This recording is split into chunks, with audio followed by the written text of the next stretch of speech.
Hi! First of all, Happy New Year. No? At welcome dito sa first official content natin for the year 2025.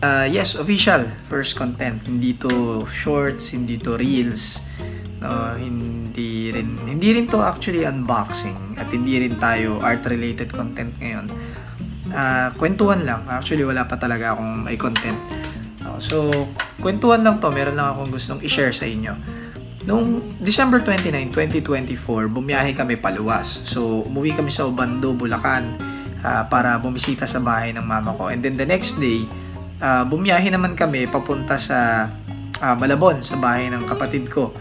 No, para doon mag-celebrate ng New Year. Doon na kami nagpalipas ng bagong taon at doon namin sinalubong yung 2025. Ngayon, doon sa bahay ng kapatid ko na yun, yung ibang mga gamit ko ay doon na iwan. No, particularly mga gamit na mga may kinalaman sa documents, mga dati kong gamit sa Museo Pambata, no, mga memorabilias, no, yun. Meron akong ipapakita sa inyo, no. Ito yun. Every time na may mga mapupuntahan ako dati, no, kasi syempre 'di ba nasa tourism industry tayo, no. Every time may mga mapupuntahan ako, may mga kinukuha akong flyers. Actually kulang na nga 'to, konti na lang siya. May mga kinukuha akong flyers na feeling ko mapapakinabangan ko in the future. So tinatabi ko siya. Ngayon, pakita ko sa inyo isa-isa muna, no. Ito flyers to nung It's More Fun in the Philippines. So buong Pilipinas to. Hindi siya flyers eh. Actually, ang tawag natin dito ay tourist guide map or tourist guidebook whatsoever. Makikita nyo to. Ito pag binuklat to, It's More Fun in the Philippines, diba? Pag binuklat to, may mapa ng Pilipinas. Ayan, may mapa ng Pilipinas. And then, nandito yung mga... Pagpasensyahan nyo na yung camera ko. Pagpasensyahan nyo na yung camera ko kasi medyo nagloloko na. No, hindi pa natin na ipapaayos. Ayan, makikita nyo, ayan, may mga attractions, may mga tourist spot from different parts of the Philippines. So, kung turista ka galing sa ibang bansa, no, malaking bagay siya sa'yo, no, when you are exploring the Philippines. No, bibigyan ka ng idea nito kung saan yung mga magagandang spot, no, kung saan yung mga places na pwede mong puntahan at pasyalan. No, may mga, well, ito sa Pasinaya to, no, program proper ng Pasinaya. No, ayan, ito rin sa program din to ng Pasinaya, yung Pasinaya Festival. Malapit na yun, this coming February. Yung mga gustong mag-Pasinaya Festival, may Pasinaya Festival sa February 1 and February 2. Ayan, 2021 Pasinaya. No, so ito naman sa sa Distilleria Lentuaco, no, leaflet to ng museum to ng alak, no. Yung Distilleria Lentuaco Museum or Distilleria Lentuaco ay ang pinakamatandang distillery sa Pilipinas. No, matatagpuan nyo to sa loob ng Intramuros, no, yung museum. So, ito naman, ito sa Ilocos. Nung time na tour guide ako sa Ilocos, no, nag-travel coordinator ako sa Ilocos, ito yung isa sa mga nakuha ko. And malaking bagay ito kasi one time, yung nakasama kong driver ay first time niya lang bumiyahe sa Ilocos. Tapos naligaw kami sa Lawag. So, napakinabangan namin to. Nagamit namin to ang time na yun. Kaya, tourist guide map, no, or tourist guide. Hindi ko exactly alam kung ano yung tawag dito. Comment nyo na lang kung ano yung mismong tawag. Pero, iba-iba kasi siya eh. And then, meron pa yan. Meron naman ako, ito sa Intramuros naman to. Ayan, yung Casa Manila. No, pag binuksan nyo yan. Ayan, Casa Manila. And then we have, so, Ito naman sa Fort Santiago siya, no? Sa loob pa rin ng Intramuros. And then we have ito naman sa sa Baluarte de San Diego, sa loob pa rin ng Intramuros, no? Ayan. And then we have, syempre, yung tourist guidebook ng mismong Intramuros, no? Kung saan pag binuksan mo to, no, hindi ka na maliligaw sa Intramuros. Ayan.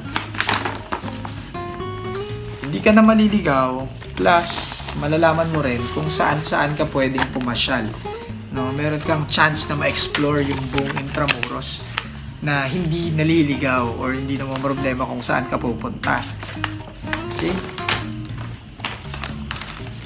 Yeah. And then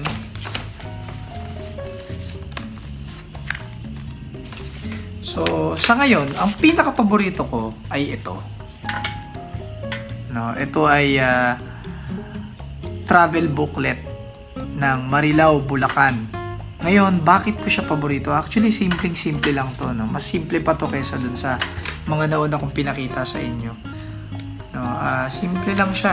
Ayan lang siya, no? Nakalagay yung mapa ng Marilao, yung ilang mga attractions or spots na meron sila. Sa likod, yung mga sikat na pagkain, no, yung mga resort, yung mga restaurants, no, at iba't iba pa, no, even yung mga commercial establishments na dito siya, nakalagay siya rito, no. So travel booklet, no, or travel guidebook, whatever you call it, pero isa lang yung purpose niya, no, bigyan ng guide yung traveler or yung turista na mag-explore doon sa lugar. Ngayon, ano bang meron? Bakit ko to pinapakita sa inyo, no? Doon sa isa sa mga part ng Mount Sembrano vlog, makikita nyo doon, naglagay ako ng logo na Yellow Hat Project, no? At na-mention ko rin doon sa previous vlogs ko yung tungkol sa yellowhatproject.blogspot.com. At kapag ka nagpunta naman kayo dun sa blogspot na yon, dun sa yellowhatproject.blogspot.com, mababasa nyo dun sa isang blog yung plano ko na gumawa ng isang tourist guidebook para sa bayan ng Halahala, no? The reason why is kasi walang ganon dito sa Halahala, no? Or kung meron man, hindi ko alam kasi hindi siya masyadong napopromote, no? Kasi nga hindi naman well promoted yung tourism ng Halahala. And another thing is hindi ganun karami yung tourist attractions dito, no? Or kung meron mang mga tourist attractions, actually meron din naman talaga, no? Kung meron mang mga tourist attractions, kulang siya sa promotions at hindi rin ito masyadong nagagampanan ng tourism office ng Halahala Rizal. Kasi kung nagagawa naman nila yon, sana eto man lang meron sila, di ba? No, so hindi natin inuhusgahan yung yung municipal office ng Halahala Rizal, pero it's my personal lang, no?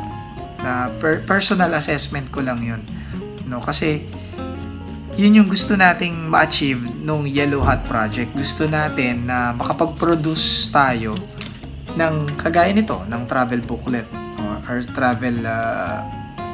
travel guide para dun sa mga mag-explore na hindi pa familiar sa Halahala at first time pa lang dito sa Halahala, no? Pero I think medyo mahirap pa siyang gawin, no, sa ngayon, no? Pero inuunti-unti natin yan, no? At pinag-aaralan ko yan kung paano ko siya gagawin exactly, no? Kasi number one, wala po tayong budget, hindi tayo connected sa government, no?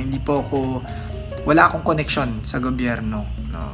And we're thinking if it's possible na magkaroon ng sponsor. Pero sana makagawa tayo ng ganito, ng travel booklet or travel guide para sa bayan ng Halahala na sariling effort natin, no? At galing sa sarili nating bulsa. Ang tanong na lang is paano natin siya i-distribute at paano siya magfa-function the way na kung paano siya dapat nagpa-function. No, kasi usually, kunyari ikaw traveler ka, first time mong pumunta sa isang lugar, no, at gusto mong mamasyal, gusto mong mag-explore, wala kang tour guide, ang una mong pupuntahan talaga dyan ay tourism office, no? Because you want to know more about the place. And you want to learn kung saan ka pwedeng pumasyal, kung saan ka pwedeng magstay, ano yung mga comfort food na meron yung bayan na yon. At yun yung gusto natin sana para sa bayan ng Halahala. No, kasi I think may potential itong bayan na to eh. Nabanggit ko na yun doon sa previous vlog ko. No? May potential itong bayan na to na maging tourist destination, and nasubukan na yan nung time ng pandemic. No? Lahat ng tourist attractions, lahat ng pasyalan, sarado. And halos lahat ng mga bikers, mga motorista, mga riders, no? Dito nagpupuntahan. No, yung Nanay Josie's Kainan sa Kubo noon, halos tumataob yung mga kaldero namin na sold out dahil sa dami ng mga kumakain at namamasyal. No, pero nung nagbukas yung tourism, syempre, kumalat na yung tao, nawala na yung mga kumonti, hindi naman nawala, kumonti na yung mga nagpupuntahan dito, and humina. No? Siguro ang pagkukulang lang, hindi nagawang samantalahin, no, yung opportunity na yon para sana lumago yung turismo ng bayan. Ang maganda pa naman sana kung magkakaroon ng tourism industry yung isang bayan, kasi maraming pwedeng umusbong na negosyo, at kapag maraming umusbong na negosyo, syempre gumaganda yung ekonomiya ng isang bayan. Halahala is a 4th class municipality as of now. No, pero nagkakaroon na ng mga commercial establishment gaya ng 7-Eleven, nagkaroon na ng night market, no, at may mga tourist attractions din naman pero very limited, and yun nga, kulang sa promotion, and that's what we want to achieve. Kaya gusto nating maisakatuparan yung misyon ng Yellow Hat Project. Sigurado ako may mga taga-Halahala na nanonood nito, no? So, if you want me to succeed, no, kung gusto nyo magtagumpay tayo dito sa mission na to para sa bayan natin, no, para sa bayan ng Halahala, mag-subscribe lang po kayo dito sa channel na to, at mag-follow kayo dun sa Facebook page na Yellow Hat Project. Makikita nyo lang yung logo na yan. Ayan, ito yung page mismo, ipa-flash natin sa screen. I-subscribe nyo rin yung YouTube channel ng Yellow Hat Project, because magkakaroon tayo ng mga contents dyan na puro may kinalaman dito sa ginagawa natin, no? At para dito sa Halahala. Sa ngayon, yun lang muna, no? May upcoming content tayo pero sinushoot ko pa siya sa ngayon, at medyo mahirap para sa akin kasi nga marami tayong ginagawa and busy, no? And aside from that, I need support from you. So kung hindi pa po kayo nakasubscribe, please mag-subscribe na po kayo, kasi marami pa tayong nakapilang contents na gusto nating maisakatuparan. Yun lang.